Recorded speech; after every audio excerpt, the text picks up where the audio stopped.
Hi, this is Jack Webb on the right. And this is Bill Paulin over here on the left. We traveled from LAX to Miami to Manaus and then Barcelos. And then we took a boat and went up the river to the Rio Negro Lodge. This is the puddle jumper we took from Manaus up to Barcelos. It held about 30 passengers. Plane doesn't look too bad on the outside, but you get on the inside, and boy, they just don't take care of them like they do up here. Here I am at the airport there in Barcelos, checking out all the different necklaces that are made with native beads of different things, and I ended up taking a couple home. Just nice little treasures to give to the kids and grandkids. Our first Amazon sunset, that was taken on as we were on our way upstream. Where we're at, we're approximately 1,500 miles in from the Atlantic Ocean and 30 miles from the equator, and probably 100, 150 miles south of the Venezuela border. There's a real predominant, or heavy, I won't say predominant, heavy Catholic influence in the area.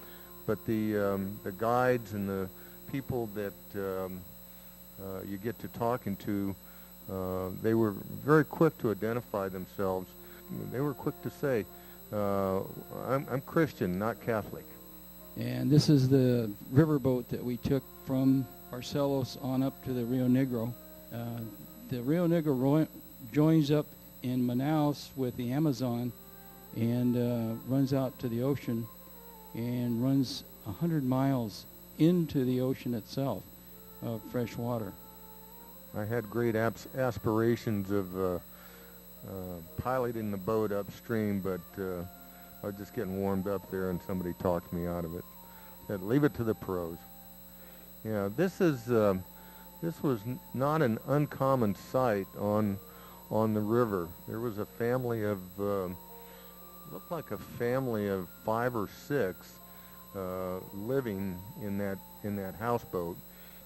When you see stuff like that, it helps us to appreciate what we have here in the United States and the standard of living that we have been blessed with. These are our resident parrots there at the lodge. There was a pair of them that were there every time that I came back to the lodge or left the lodge. They were there all the time.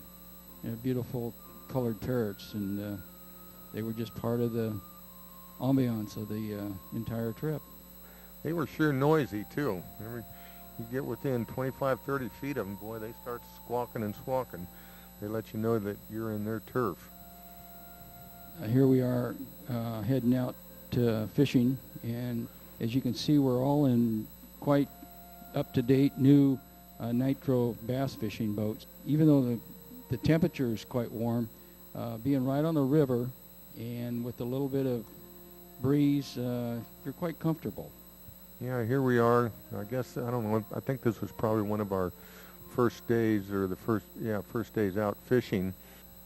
And you can see that the lures that we have, they're a large wood chopper lure, which is a topwater lure. And they, when they bounce them across the water, bring them through the water, they've got like a propeller on the back that makes a real kind of a whirling noise that attracts the fish. And then the fish, being a very aggressive fish, just absolutely grab that lure and just come spinning out of the water. It's an exciting fish to catch. Yeah, I thought this was a very interesting and unique.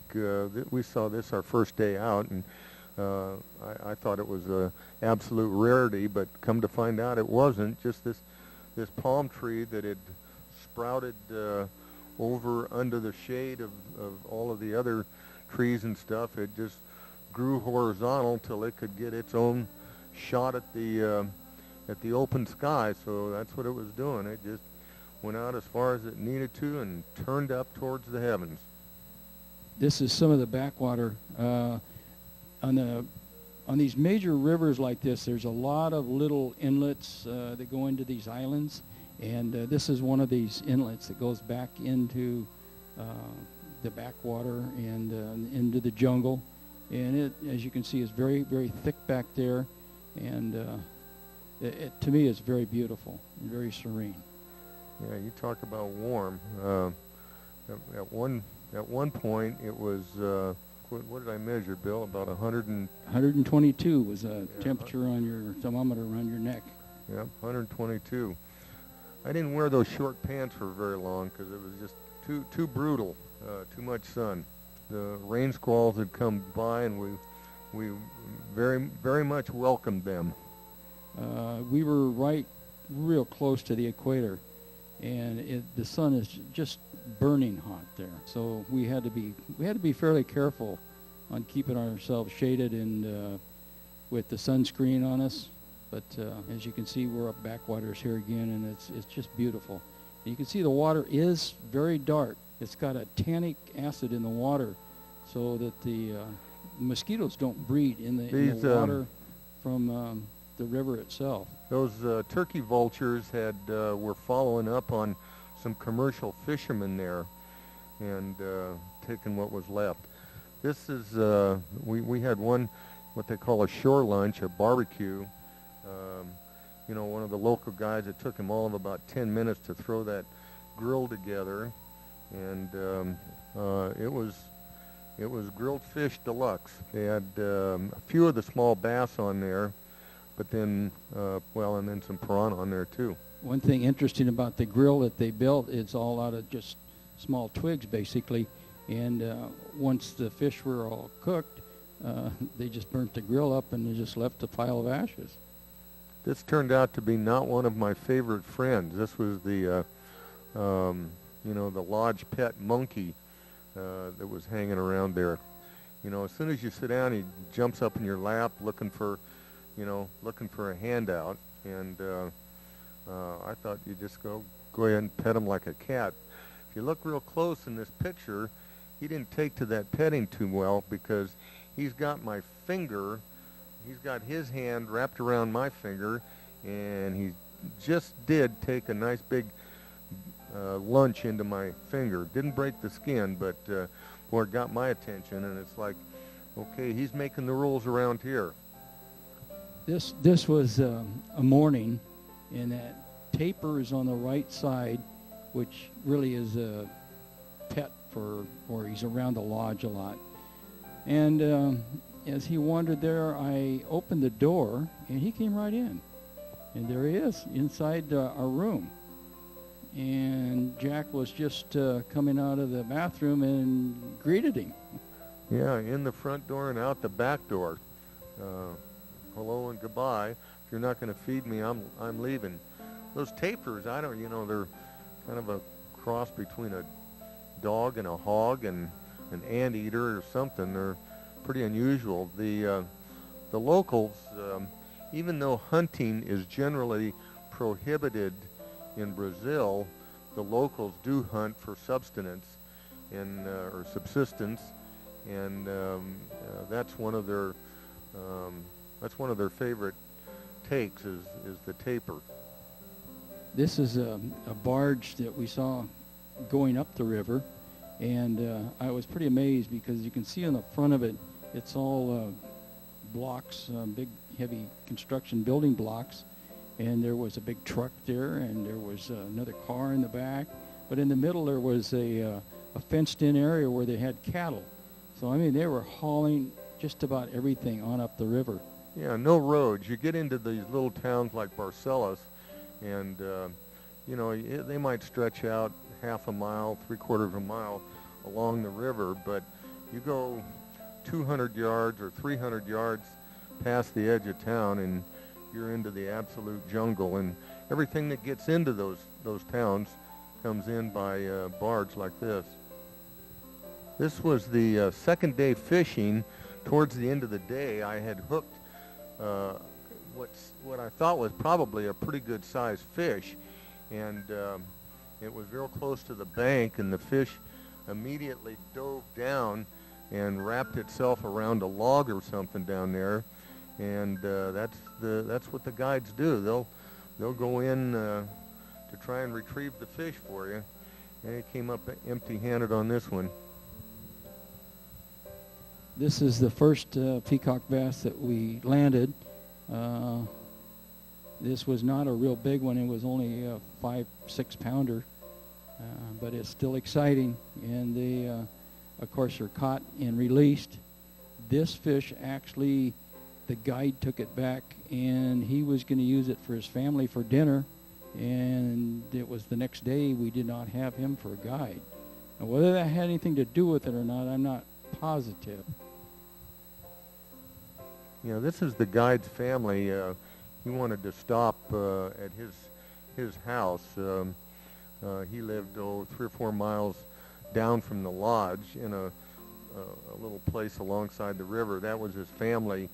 All of the families that live along the river have these platforms, these little docks like this, and that's where they bathe, that's where they do dishes, that's where they wash clothes, you name it. That's kind of family central there. This is a little jaunt that I took from the river itself. We went back into the jungle, through the jungle, and up to another little lake. I had stepped on a couple of thorns and had to have the doctor kind of remove them for me.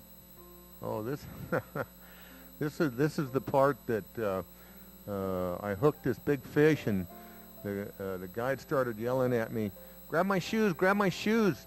And he had to go over the side to retrieve my fish, and so I was holding on to his ankles and pulling him back into the boat while he was pulling my fish in. This was my first fish. I hooked him right through the eye. He couldn't have weighed more than about 2 ounces. Yeah, the lure that he was trolling was actually bigger than the fish that hit it. I went catfishing one late evening, and that was the bait. Those were 2 plucked chicken heads. That was the bait for the catfish. This is the village where the school is. The lodge can accommodate approximately 40 guests, and they have a staff of about 100, maybe a little more than 100, and the owners of the lodge provide housing, the medical clinic, school, and so forth for the employees of the lodge. That Philip Marcella, he's the son of the missionary that worked in that area for years and years and years. I mean, I think going back to the turn of the century, first started ministering in that area. That's a moth that I got a picture of one day that was kind of left over from that evening. It's the butterfly peacock bass. There's 3 different peacock bass. That's the butterfly, and then the first one was the banded, and then there's one more that's called a speckled. This is the piranha. Those teeth are sharp and they're strong. At one time, the end of the fishing net, the piranha took a bite out of it. He bit right through the rubber handle, and there was teeth marks right off the end of the... Yeah, the aluminum shaft. I mean, he scarred the aluminum shaft of the net. That's a caiman there. Those things look absolutely prehistoric. What you're seeing is just part of the head, and those 2 little high points up there, those are his eyes, like periscope. The guide estimated that was 12 to 14 foot long. Yeah, we spent a fair amount of time in rain gear.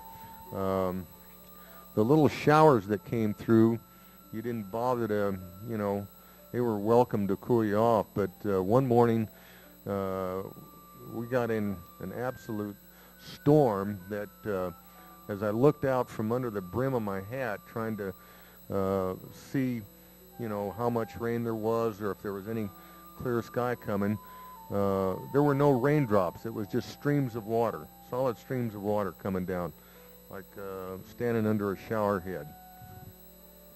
I think this was the big fish of the trip. That's a 12-pound striped peacock bass. And I had to get in there with him because it was a beautiful fish.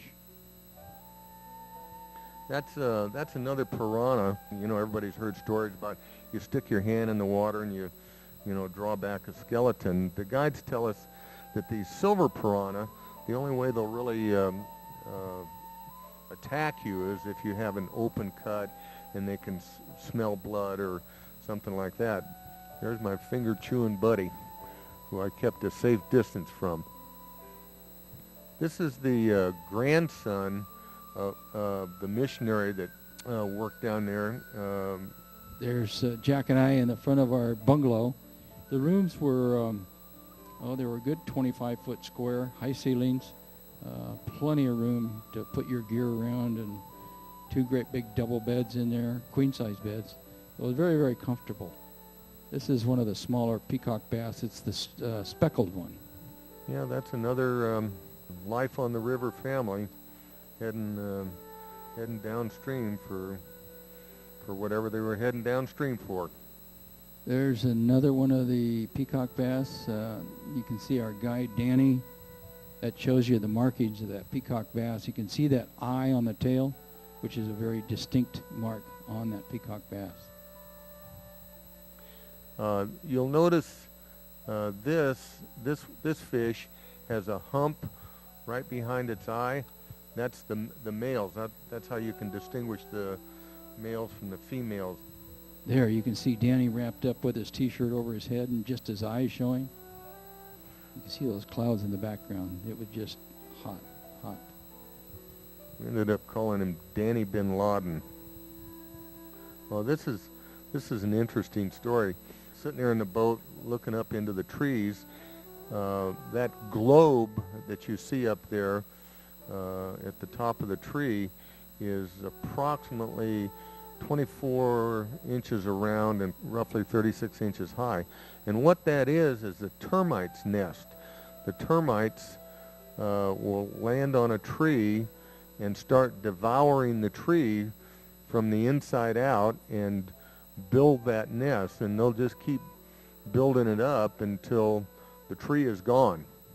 This is another sign from one of the doctors for the dental clinic. The way they worked it for the doctors, they would set it up for a doctor to come down for a week, basically for a free fishing trip. But he had to put in 4 hours of clinic time a day and see patients. So they took care of their native people and, of course, their guests also, which is kind of a good deal for everybody. This is the Amazon Queen. This is the one that we dropped off fishermen on the way up the river, and then they met us there at the lodge, and they disembarked all their people. And I took a little tour of the Queen, and it's absolutely a gorgeous fishing vessel. This is myself walking up the steps from the boat area back up to the lodge.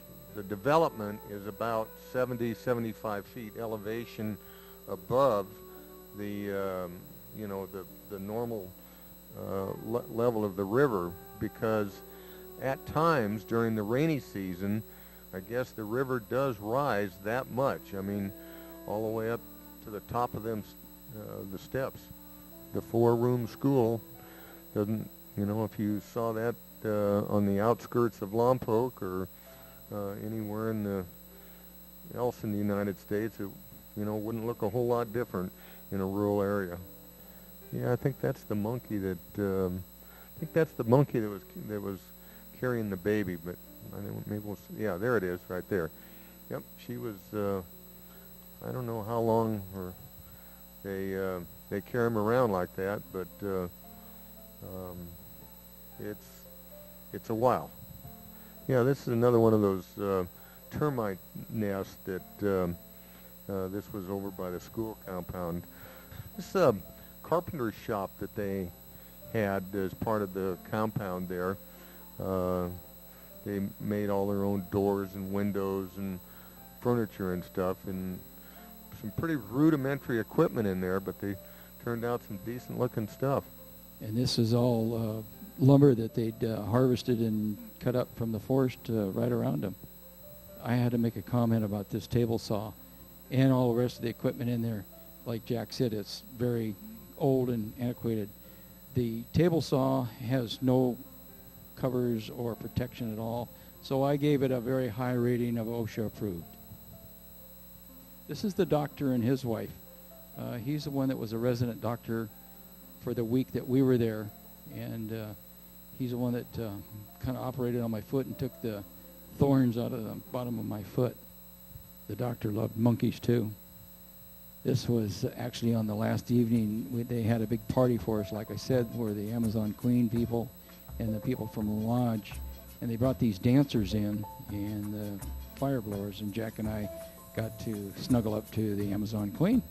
This was quite a production they put on. It wasn't at all unlike what what you might see at Las Vegas or something. Yeah, those guys that are blowing the fire out there. We think it was kerosene that they were using, but every time he did one of those torch jobs, the ambient temperature at our table went up by 25, 30 degrees. This was one of the last dinners that we had there, and it was set up to where there was meat in one area, fish in one area. It had a full cheese bar, and you can see on the table they served us for hors d'oeuvres. They served us fried eggs, which I kind of scratched my head. Why would I want to fill up on fried eggs when they got all this other exotic food? But it was quite interesting. It's like this was, I believe it was a sheep or a lamb, quite good. Or a tapir, or who knows. It was fun. They had buffalo that night for meat also. Here we are back down to Barcelos. Like Bill said, it's a 3-hour or so ride going upstream, but considerably less coming back down. So that's the main street, I guess, if you want to call it, there in Barcelos.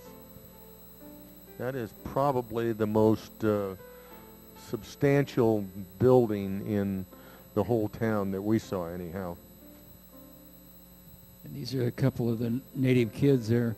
I think they have a lot of Portuguese influence in that part of the world, and I noticed a lot of the people with lighter color eyes, blue and lighter color eyes, and darker skin. Very, very attractive people. These were a couple of guys from, they were brothers that we actually met them at 6 o'clock in the morning in Miami, waiting to get on a flight, and we became well acquainted with them. Interesting to see guys their age as brothers still bonded at the hip and out on these adventures. I don't know if we were waiting in line for the bathroom there or what. Here we're back at the Aero Park in Barcelos, and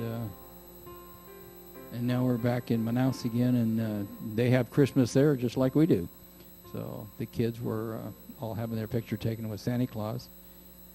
That's the day that we were getting ready to leave to come back, and that was the lady that helped me select Jan's 35th anniversary present. And that was a topaz necklace, earrings, and a ring, and it was beautiful. And that lady did a great job. I'm still in debt. This is a headdress. It's made out of feathers, and it was in the hotel lobby there. And I think we've got a picture coming up with Jack and a couple of his friends. There they are. Yeah, Brazil is known for the free spirits, shall we say, progressives, and they were putting on a little in the hotel lobby. They were putting on a little dance to entertain us while we were waiting for the shuttle, and on a dare, I went ahead and got my picture taken with the boys. Boys. And then this is one of the sunsets as we flew out.